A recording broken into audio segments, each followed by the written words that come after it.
Oh profundidad de las riquezas, de la sabiduría y de la ciencia de Dios.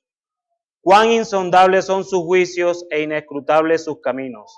Porque ¿quién entendió la mente del Señor? ¿O quién fue su consejero? Ahorita que terminábamos este himno, dice el himno en cada estrofa, no sé. ¿Quién entendió la mente del Señor? Oh mis hermanos, ¿quién entiende la mente del Señor? Ciertamente nadie la puede entender. Muchas cosas que a nosotros nos parecen lógicas, al Señor no. Nuestros pensamientos no son sus pensamientos. Sus pensamientos son santos, son perfectos, son puros, son inigualables, son inescrutables, son insondables. No podemos dejar de lado que el apóstol Pablo, al escribir esta oración con la que comencé, era inspirado por el Espíritu Santo. Y aún así el apóstol dice, ¿quién entenderá la mente del Señor? Lo que podemos deducir entonces que es el mismo Dios el que nos está diciendo o nos está preguntando. Esta pregunta retórica del capítulo 11 de Romanos es, ¿quién me entenderá? Nadie, mis hermanos, nadie nunca ha entendido a Dios en su plenitud. Y si miramos el contexto de estos dos versículos, el 33 y el 34 del capítulo 11, lo que podemos ver es que Pablo les está escribiendo a los romanos y les está alcanzando a explicar lo que ellos puedan entender de cómo Dios extendió su gracia a los gentiles y cómo por los gentiles extendió su misericordia a los judíos. Por la desobediencia de los judíos extendió su gracia a los gentiles. Y por la gracia a los gentiles extendió su misericordia a los judíos. Y por eso Pablo hace esta pregunta retórica, ¿quién entendió la mente del Señor? ¿Quién entendió? Y es una pregunta retórica, no solo para este tema entre los judíos y los gentiles, es una pregunta retórica para toda nuestra vida. ¿Quién entendió la mente del Señor? Y es esto, mis hermanos, lo que yo le vengo a exponer hoy. ¿Quién entendió la mente del Señor? Solo esta frase, basado en muchas cosas que el Señor hizo o que Dios hizo en la cruz del Calvario. Yo he titulado este sermón, ¿quién entendió la mente del Señor? Pero lo que quiero que vean es la gloria de Dios en la cruz del Calvario. Esta frase de quién entendió la mente del Señor la usamos de manera permanente en nuestro diario vivir, a veces inconscientemente, pero sobre todo cuando pasamos por momentos difíciles, cuando pasamos tribulaciones, cuando pasamos enfermedades e incluso, mis hermanos, cuando la muerte llega a uno de nuestros seres queridos.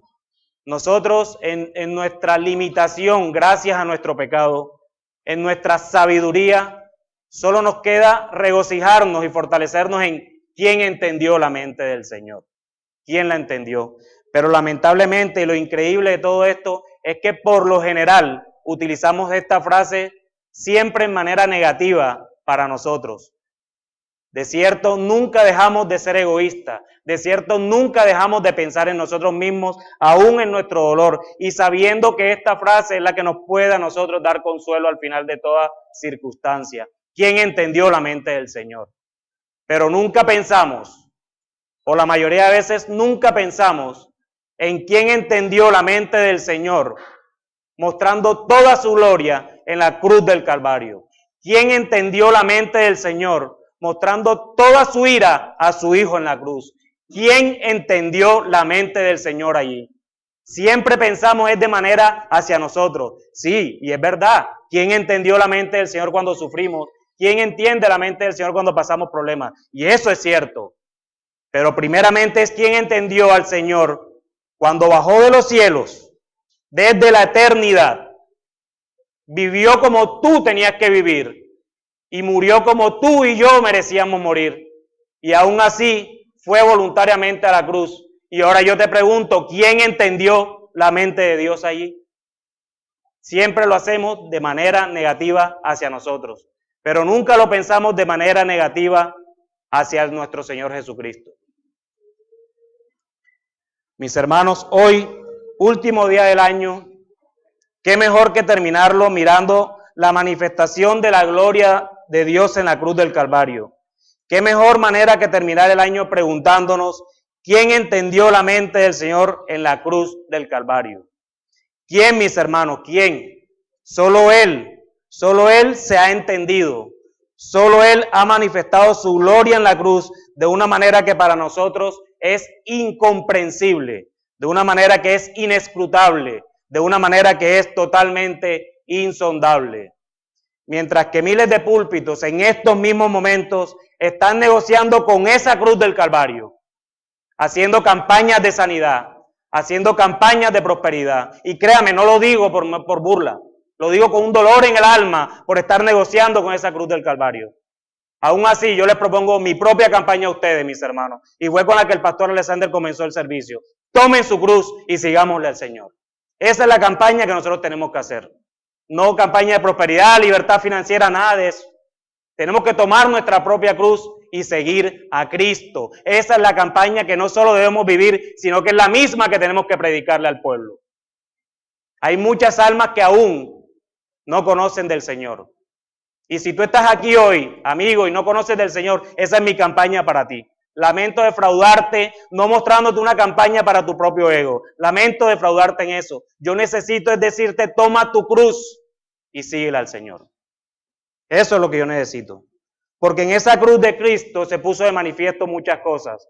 Pero sobre todo se puso de manifiesto su sabiduría, se puso de manifiesto su poder, se puso de manifiesto su misericordia, se puso de manifiesto su gracia, se puso de manifiesto su amor. Por lo tanto, mis hermanos, en el día de hoy estaré exponiéndole estos 5 atributos puestos de manifiesto en la cruz del Calvario. No hay un problema que pueda agotar la sabiduría de Dios. No hay una fuerza que pueda acabar con su poder. No hay un ser humano que no alcance su misericordia a pesar de nosotros mismos. No hay un pecado que abunde más que su gracia. No hay un hombre tan apático que agote su amor. Sus atributos son infinitos, mis hermanos, y ahora que miremos cada uno de ellos en las Escrituras, siempre recordemos quién entendió la mente del Señor. Y nuestro primer punto es, la cruz pone de manifiesto su sabiduría. Y les pido que me acompañen a 1 Corintios, capítulo 1, versículo 18. 1 Corintios, capítulo 1, versículo 18.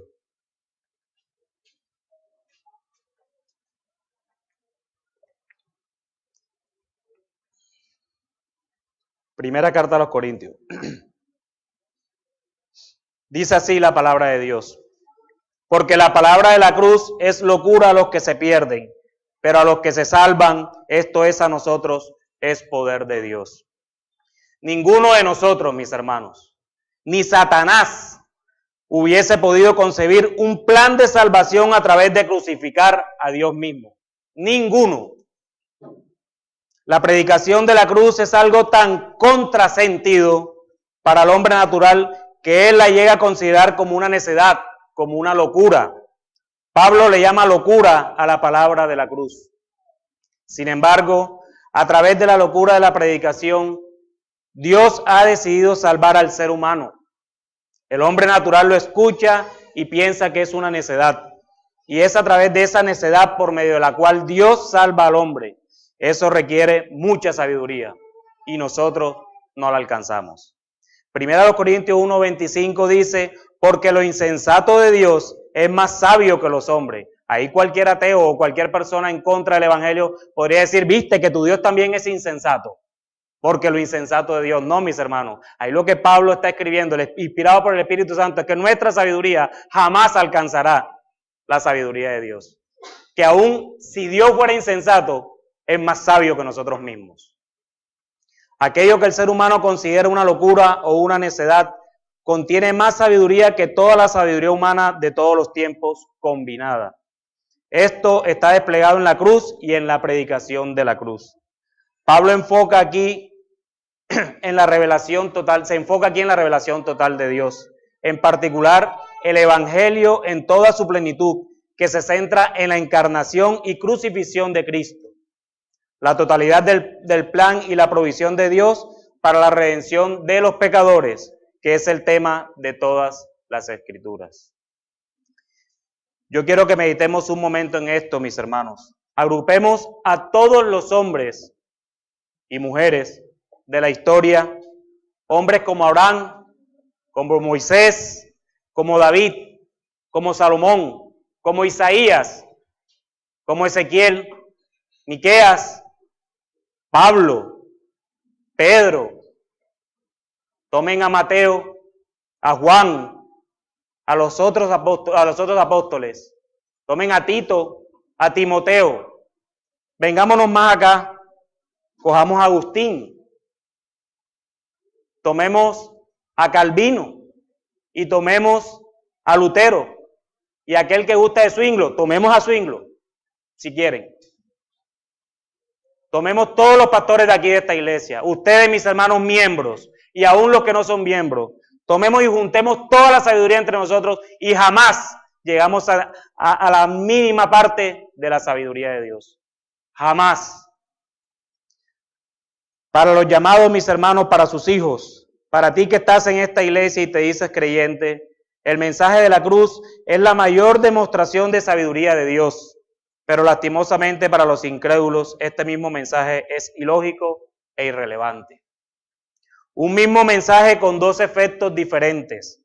Ahora te pregunto, ¿quién entendió la mente del Señor en su sabiduría? Solo Él puede hacerlo, mis hermanos, solo Él. Primera a los Corintios 1:22 dice, porque los judíos piden señales y los griegos buscan sabiduría. Es increíble que la misma Escritura nos revela que los griegos buscaban sabiduría. Esto lo podemos mirar como aplicación nosotros hoy en día para nuestras vidas.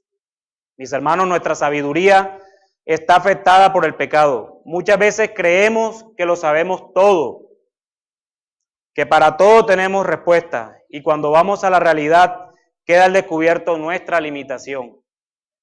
Mientras que por el otro lado debemos meditar que la sabiduría de Dios es perfecta, no está viciada por nada ni por nadie, no depende de nadie. Sus decisiones ya están determinadas desde antes de la fundación del mundo. No depende de lo que tú hagas, solo depende de Él y lo que hace. Y lo hace por el puro afecto de su voluntad. Pidamos a Dios que nos dé sabiduría o que nos dé de su sabiduría en cada decisión que tengamos que tomar, en cada consejo que debamos dar, en cada cosa que debemos pensar y en cada cosa que digamos.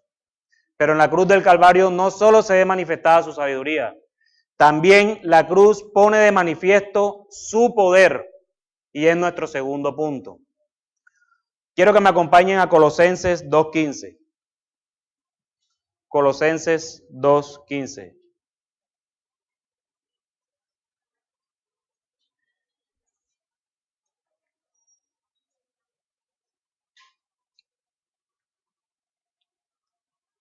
Dice así la palabra de Dios. Y despojando a los principados y a las potestades, los exhibió públicamente, triunfando sobre ellos en la cruz. Este versículo señala que en la cruz Cristo derrotó los poderes de las tinieblas. Dios encarnado en su punto más débil, en el punto donde había sido deshidratado, cuando está sangrando a punto de morir, en su estado final y de debilidad, derrota todos los poderes de las tinieblas. Todos. El poder de Satanás sobre los hijos de Dios radicaba en el pecado que viola la ley de Dios y condena a todo hombre a la muerte. Pero Jesús murió sin pecar, aún en el momento de mayor vulnerabilidad. Podemos decir que el Hijo fue engrandecido en la cruz. Ese es nuestro Dios. Cristo fue apresado en Getsemaní cuando Judas lo besó y lo identificó para los que lo querían apresar. En ese momento, Cristo ha podido convocar legiones de ángeles que lo liberaran, pero no fue así. Incluso, Cristo ha podido simplemente hablar y de seguro los mata a todos. Ya apresado, los soldados romanos lo maltrataron, lo ultrajaron, lo escupieron, corona de espinas le colocaron sobre su cabeza. Pero aún así, Dios hecho hombre no hizo fuerza alguna para destruirlos con todo y que se lo merecían. Aquel que hizo los cielos, la tierra, la luz y toda cosa creada, no hizo nada por defenderse. aquel que con solo una palabra calló la tempestad y calmó los mares, mantuvo su boca cerrada mientras lo quebrantaron. Isaías 53:7 dice, angustiado él y afligido, no abrió su boca. Como cordero fue llevado al matadero, y como oveja delante de sus trasquiladores, enmudeció y no abrió su boca. Y nosotros nos preguntamos, ¿cómo Cristo, el Hijo de Dios, teniendo tanto poder, dejó que le pasara todo esto si él podía acabarlos solo con su palabra? Desde nuestra perspectiva humana, el poder se ve en cuántas naciones conquistaste. El poder lo miras en cuántos ejércitos derrotaste. El poder se ve en cuántas personas te sirven incluso. El poder se ve en cuántas personas tú diriges. En fin, se ve en cuánto dominio tienes tú sobre las cosas. Pero la perspectiva de Dios es bien diferente a la nuestra. Cristo se hizo obediente hasta la muerte y muerte de cruz. Y esa era su labor cuando estuviera acá en la tierra. Se hizo un siervo y ahí se ve su poder. El poder de Cristo se ve en esto, que a pesar de que Satanás y todas sus artimañas, incluidas las personas como los fariseos, los escribas, saduceos y todos los que se le acercaron a tentarlo, a pesar de todo eso, nuestro Señor jamás pecó. Ahí está el poder de Dios. Un poder inigualable, no hay poder como el de Él. Ahí es donde está su poder. Por ahí hay un técnico, y a los que les gusta el fútbol sabrán a quién me refiero. Cuando dice una palabra cuando dijo una frase por allá en los 90 que decía, perder es ganar un poco. Eso siempre nos ha parecido una frase bien mediocre, seguramente. Déjame decirte, mi hermano, que el poder de Dios es tan absoluto, tan inmenso, que aún perdiendo la vida Cristo en la cruz del Calvario, aún así, Cristo ganó la batalla. Ha sido el único que ganó perdiendo, mi hermano. Ha sido el único que te ha dado vida muriendo. Él es el único. ¿Cuánto poder hay ahí? ¿Cuánto poder? ¿Cuánto poder? ¿Quién puede hacer eso por ti? Ganó perdiendo y te salvó muriendo. Ahora vuelvo y te pregunto para que reflexiones. ¿Quién entendió la mente del Señor en su poder? Pero en la cruz del Calvario no solo se ve manifestada su sabiduría y su poder, también la cruz pone de manifiesto su misericordia. Y quiero que me acompañen a Lucas 23, capítulo 23, versículos 33 y 34. Lucas 23, capítulo 33 y 34.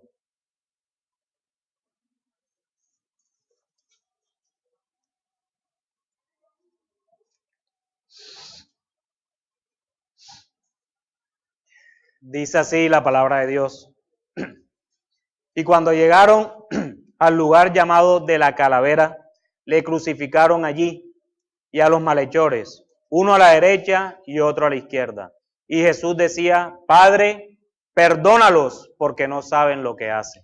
Y repartieron entre sí sus vestidos echando suerte.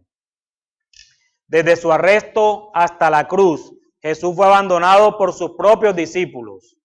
Fue vituperado, fue encarnecido, fue maltratado, fue escupido, fue bofeteado.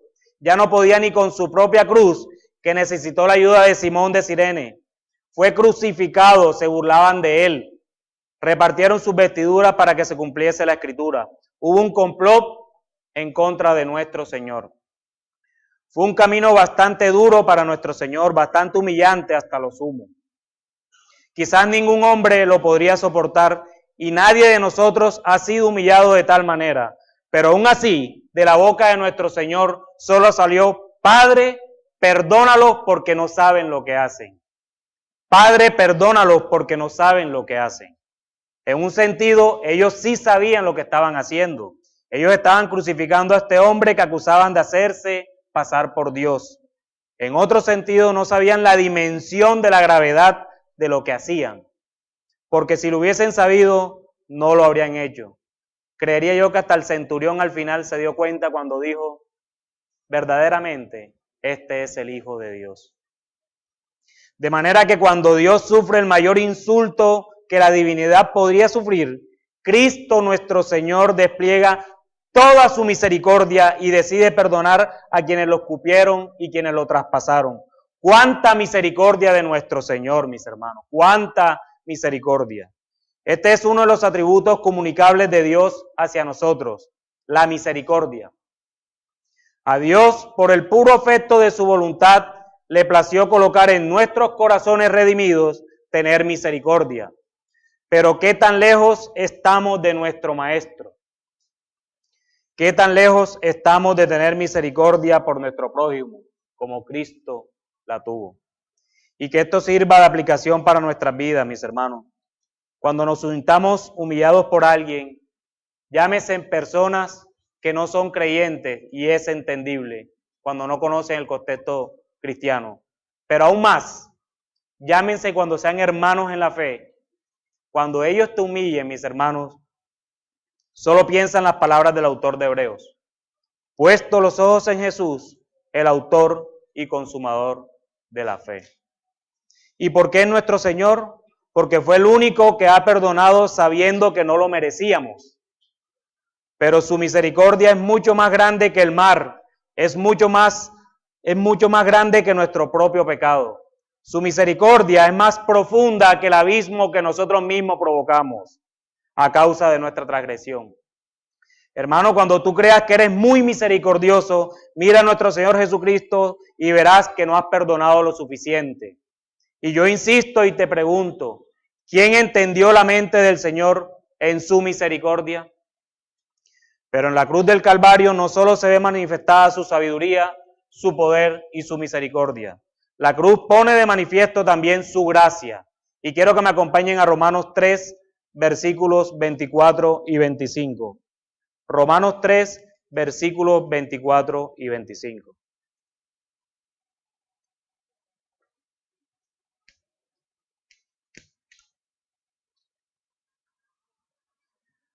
Dice así la palabra de Dios: siendo justificados gratuitamente por su gracia, mediante la redención que es en Cristo Jesús, a quien Dios puso como propiciación por medio de la fe en su sangre, para manifestar su justicia a causa de haber pasado por alto en su paciencia los pecados pasados. La gracia de Dios es justamente el atributo por medio del cual nosotros recibimos aquello que no merecemos. No merecemos la salvación y la recibimos como un don. Eso es gracia de Dios. En la cruz, Cristo carga nuestros pecados para que posteriormente pudiéramos recibir su salvación, su perdón y su santidad. Eso es gracia de parte de Dios. Esto se escucha sencillo. Pareciera que fuera fácil de hacer por parte de nuestro Señor, pues si Él es Dios, nada le sería difícil. Mis hermanos, debemos entender el sentido profundo de la gracia de Dios. Lo que costó, un valor que no se puede descifrar, es algo incalculable. Dios entregó a su Hijo a que pasara todo lo que pasó desde Getsemaní hasta el Calvario. Pero nada de eso se compara a la misma ira de Dios sobre los hombros de su Hijo. Toda esa ira en la que ustedes y yo, mis hermanos, nos merecíamos a causa de nuestra desobediencia. Toda esa ira fue descargada sobre nuestro Señor. Los golpes, bofetadas y burlas no son nada comparable con toda la ira de Dios sobre nuestro Señor. Tanto así que Él en la cruz exclamó: Elí, Elí, lama sabactanadí. Esto dice, o esto es: Dios mío, ¿por qué me has desamparado? No hay cosa más cruel para un ser humano que el mismo Dios lo desampare. No hay ira más profunda que el mismo Dios te desampare. Cristo en ese momento experimentó el abandono y desesperación que resultan del derramamiento de la ira divina en Él como portador del pecado. ¿Cómo así? Si Él no pecó. Sí, portador de tu pecado y de mi pecado. Él portó con ese pecado y sobre Él cayó toda la ira de Dios por ello. El Señor nos ha bendecido con su gracia inmerecida para nosotros, pero nosotros aún abusamos de esa gracia que Él mismo nos da. Frecuentemente no compartimos el Evangelio con las personas que necesitan de Él. Nos volvemos de cierta manera egoístas.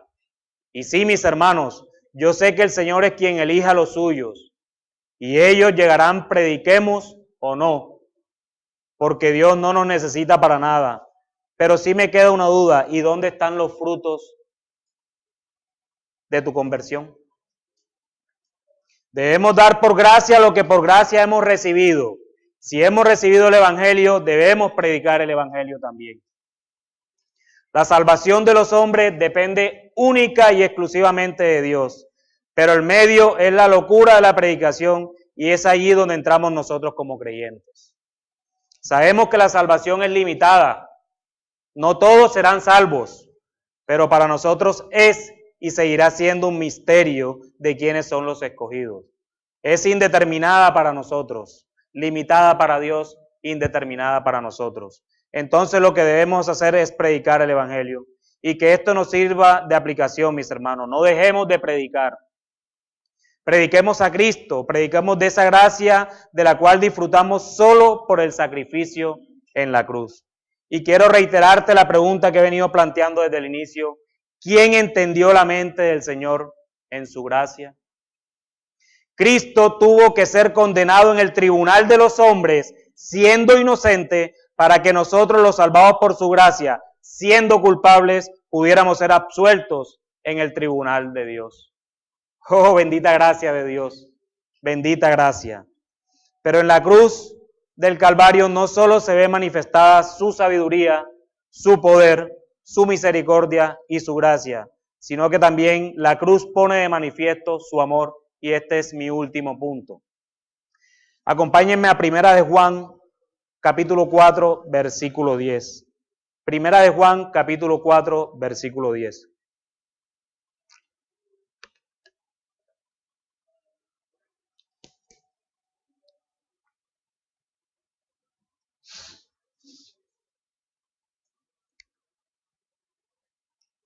Dice así la palabra de Dios.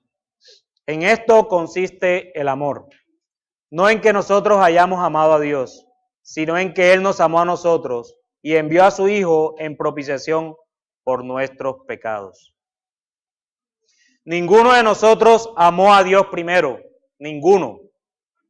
El grado de amor que tenemos por Dios es algo que Dios mismo ha cultivado en nosotros. Si Dios no nos ama primero, si no nos enseña su amor primero, si no continúa enseñándonos día a día de forma permanente su amor, no pudiéramos amarle a Él. Dios tomó un instrumento de maldición y lo convirtió en un instrumento de gloria. Sí, la cruz era el instrumento de maldición más fuerte que un hombre podía sufrir. Pero Cristo se refiere a la cruz indicando que esa era la hora de su glorificación. Porque en ese momento derrotaría todos los poderes de las tinieblas y haría la salvación posible a los hombres para la gloria del Dios Padre. ¿Y qué vio Dios en nosotros para amarnos? Absolutamente nada, mis hermanos. Nada que tú hayas hecho ha provocado amor de Dios por ti. Nada. Él nos amó por el puro afecto de su voluntad, por más nada. Es inentendible ese amor profundo de Dios. Como dice el himno, ¿cuán profundo es tu amor? No lo puedo comprender, alto es para mí, cuán inmenso es. Siendo yo pecador, te humillaste, Dios, por mí, lo hiciste en amor, cuán inmenso es. Viendo la inmensidad y el poder de tu amor, puedo decir cuán inmenso es. No hay mayor amor que el que Dios tuvo por nosotros, hasta el punto de dar a su propio Hijo, entregarlo al vituperio y derramar toda su ira sobre él. ¡Cuánto amor de Dios! Mi hermano, te hago una pregunta. ¿Tú darías a tu hijo para salvar la vida de un delincuente que no merece sino la muerte? ¿Darías la vida de tu hijo? ¿Lo entregarías y permitirías que el castigo de ese delincuente cayera sobre tu hijo, que es inocente de todo? Esto fue lo que Dios hizo por nosotros, porque de tal manera nos amó. Y esos delincuentes éramos nosotros, que merecíamos la muerte.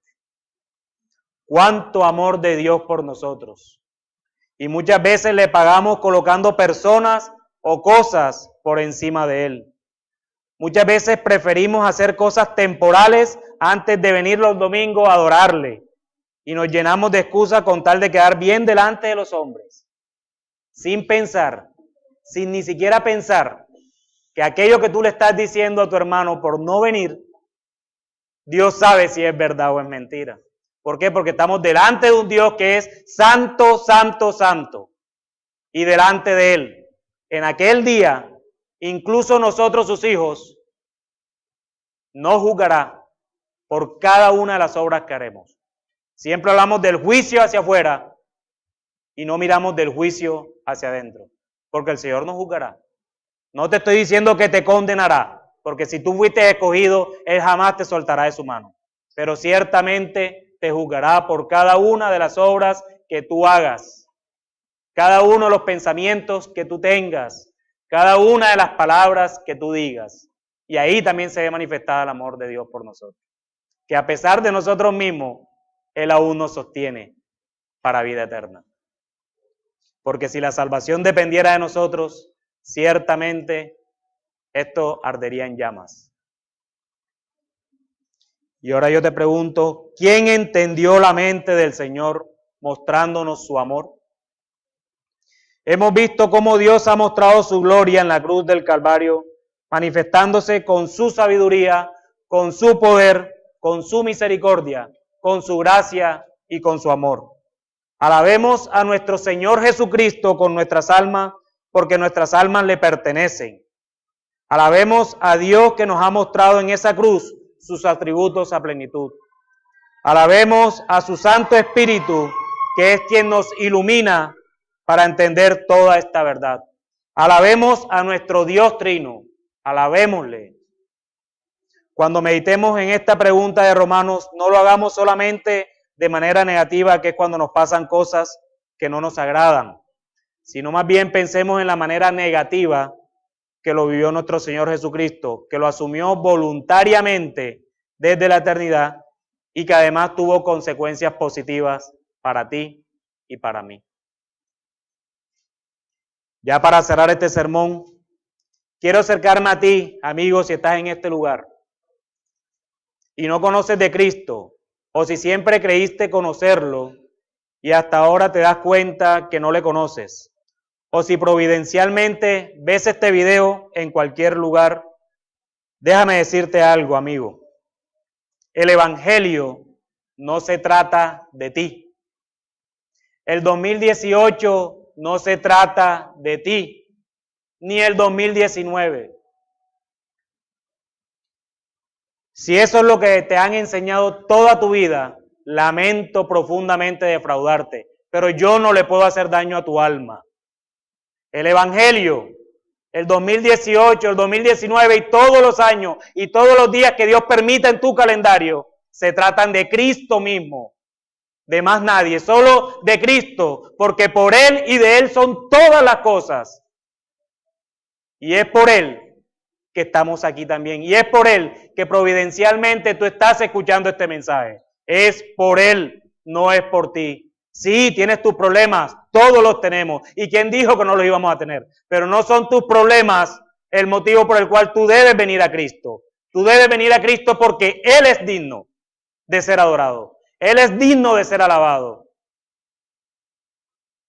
Así que lo único que yo te digo, amigo, si me estás escuchando, por tu alma, corre a los pies de Cristo, si aún Él te ha dado la oportunidad de escuchar este mensaje. Corre y vive todas esas manifestaciones de la gloria de Dios en la cruz. Arrepiéntete de tus pecados y goza de la vida eterna. Vengan a Cristo en arrepentimiento y fe. Mira que hay una línea muy delgada que tú aún no conoces, que cuando la pases ya no tendrás tiempo. Y de seguro y de cierto te digo que sufrirás toda esa ira de Dios también en el infierno. Y para mis hermanos que están acá o que ven este video, sé que muchas veces pasamos cosas horribles, cosas que nos duelen, cosas que nos afligen incluso cosas que pueden marcar nuestra vida. Pero nada de eso está fuera del control de Dios. Nada de eso está fuera del control de Dios. No fue que Dios se descuidó y dejó que te pasara. No, mis hermanos. Dios está al control de todo, absolutamente de todo, hasta de tus cabellos, dice la palabra de Dios. No te puedo decir por qué Dios así lo permite, no puedo, pero sí te puedo decir que descanses en nuestro Señor Jesucristo. Entrégale siempre tu carga a Él. Sigue tomando su cruz y síguele. Y recuerda que Él sufrió en la cruz del Calvario toda la ira de Dios que tú y yo merecíamos. Y no habrá mayor sufrimiento para nosotros que el que Él sufrió. Vive para Él, descansa para Él, piensa para Él, habla para Él, obra para Él. Que sea nuestro gran Dios bendición de sus vidas y cuidando de sus almas. Amén.